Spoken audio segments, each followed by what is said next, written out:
Yes, friend, kasama na ang iyong umami sa tanghali. This is DJ Maria Morena, ang iyong Morena girl ngayong araw na to ng solid Wednesday afternoon na maulan.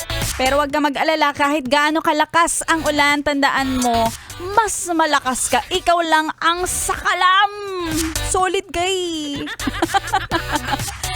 And today, of course, alam ko, pare-parehas tayo ng pakiramdam na, bakit ngayon pang tanghali umulan? Kanina ang ganda-ganda na ng panahon, medyo nagkakaroon na ng konting paglabas ng araw, sumisikat na. Pero bigla naman talagang bumuhos ang malakas na ulan.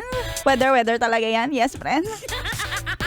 Kaya naman nandito ako kasama mo, serving you, mami sa pananghalian. Oo. Siyempre, umpisa ng programa ni Maria Morena, dapat may pang-appetizer ka. Uy, ang taray, dito pa lang sa programa ko may appetizer social. Kaya eto na ang ating food for thought. Talaga. Tandaan, gaano man kahirap ang buhay, piliin mo na maging masarap araw-araw. Hoy! Totoo yun. Hindi ako nagbibiro Tawa lang ako ng tawa kahit di nakakatawa, pero totoo yun. At kapag sinabi mo yes, pre, na kahit gaano kahirap ng buhay ay piliin mo maging masarap araw-araw, hindi naman para tikman ka, hindi ka naman pagkain. Ibig sabihin ni Maria Morena bilang gusto ko maging masarap tayo, hindi lang ako. Dapat lagi kang masarap kasama. Masarap kakwentuhan, masarap kausap. And in short, pangatlo, ito dapat masarap ang packaging mo. 'Di ba? Sino ba naman ang hindi magkakagusto sa'yo kung alam nila ang overall package mo ay masarap? 'Di ba? Oo, ganyan. Yung hindi ka lalayuan ng kahit sino man. Kasi tandaan, 'di ba? Dapat tumatanda tayo. Dapat hindi tayo tumatandang paurong. At hindi na tayo bumabata.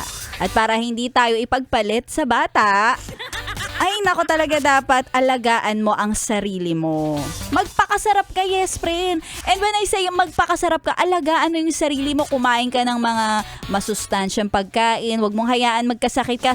Kasi ngayon, sa panahon ngayon, aminin nyo man o sa hindi, mas mga younger generation ang tinatamaan ng mga kung ano-ano sakit. Hindi naman siya tinatakot kita, diba? Pero yun na nga, alagaan mo, hindi lang panlabas na anyo na puro na lang tayo foundation and cheek tint. Kailangan din, mag-take ka ng mga, lalo na ganitong maulan-ulan ng panahon, magkakasakit tayo kung hindi talaga todo ang paglaban natin sa mga kung ano-anong sakit. So tandaan, alagaan ang sarili. Kasi if you can't love yourself, how in the hell are you gonna love somebody else?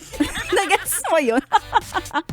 Diba? Paano mo mamahalin ang sarili mo kung hindi mo kaya magmahal ng ibang tao? Or baliktad, paano mo mamahalin ang ibang tao kung hindi mo mahal ang sarili mo? O yan, diba? So, kailangan talaga alagaan ang sarili. And syempre, mga yes, parang si Maria Morena ang kasama mo. Masarap umami mo tuwing tanghali dito sa 101.1 Yes FM. Kaya tuloy-tuloy nyo lang ang solid na pakikinig dahil mamaya ang ating kwentong MILF, My Intimate Love and Fantasies. Dito lang yan sa 101.1 Yes FM.